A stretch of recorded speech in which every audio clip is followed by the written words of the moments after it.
देवभूमि की संस्कृति का प्रकृति के साथ आदिकाल से ही गहरा रिश्ता रहा है। ऐसा ही एक रिश्ता उत्तराखंड की संस्कृति का बांज के पेड़ से भी है। बांज का पेड़ न केवल प्राकृतिक जल स्रोतों के लिए एक महत्वपूर्ण कड़ी है, बल्कि इसे पहाड़ के कई संस्कारों में पूजनीय भी माना जाता है। साल भर हरा भरा रहने वाले इस पेड़ पर गंभीर खतरा मंडराने लगा है। एक ऐसा खतरा जिसकी वजह से शायद आप बांज के पेड़ को आने वाले वक्त में नहीं देख पाए। हो सकता है कि आने वाले कुछ सालों में ये बांज के जंगल खत्म हो जाए। हम ऐसा क्यों कह रहे हैं, इसे जानने के लिए बने रहिए हमारे साथ। और अगर आपने अब तक हमारा चैनल सब्सक्राइब नहीं किया है तो जल्दी से सब्सक्राइब कर लें और बेल आइकन दबाना बिल्कुल भी ना भूलें।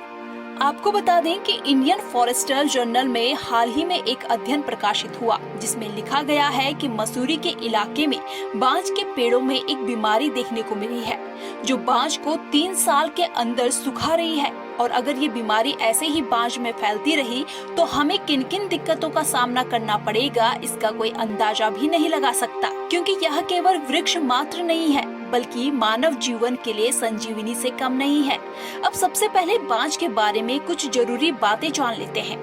बांज का पेड़ सदाबहार पेड़ है जो कभी नहीं सूखता। इस वजह से ये पर्वतीय इलाकों में नमी रखने, जल संसाधनों की पूर्ति करने, मिट्टी के कटाव को रोकने और उसकी खनिजों से गुणवत्ता बढ़ाने के लिए काफी जाना जाता है। हालांकि अब इन बांज के पेड़ों पर एक खतरा मंडराता दिखाई दे रहा है। इंडियन फॉरेस्टर जर्नल ने बांज के पेड़ों में जिस बीमारी का जिक्र किया है उसे एक्यूट ओक डिक्लाइन कहा जाता है।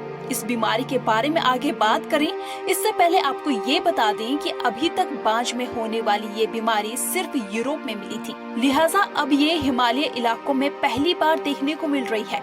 एक्यूट ओक डिक्लाइन का भारत में सबसे पहला मामला उत्तराखंड के मसूरी में देखने को मिल रहा है। बता दें कि मसूरी में एओडी बीमारी का अक्टूबर 2023 में पता चला था, जिसके बाद 4 लोगों ने इस पर अध्ययन किया और रिसर्च पेपर मई में इंडियन फॉरेस्टर जर्नल में प्रकाशित हुआ। इस अध्ययन में ये भी पता लगा कि इस इलाके में करीब 100 पेड़ों को ये बीमारी अपने आगोश में ले चुकी थी। वैज्ञानिकों का कहना है कि एक्यूट ओक डिक्लाइन बैक्टीरिया की वजह से होता है। ज्यादातर ये बीमारी ब्रिटेन के गर्म सूखाग्रस्त इलाकों में देखने को मिलती है, जहां पॉल्यूशन काफी ज्यादा होता है।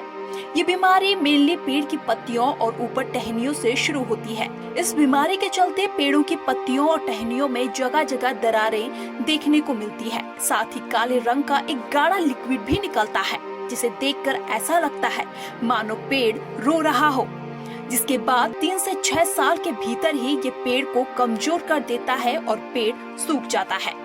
हालांकि अभी इस बीमारी के ठोस कारणों का पता नहीं चल पाया है, लेकिन अगर समय रहते बांज के पेड़ों को इस बीमारी से मुक्त न किया गया तो आने वाले समय में शायद ही बांज के जंगल नजर आए।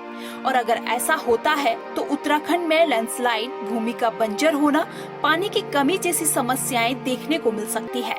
ऐसे में जरूरत है कि इस ओर ध्यान दिया जाए और इन पेड़ों को इस बीमारी से बचाया जाए।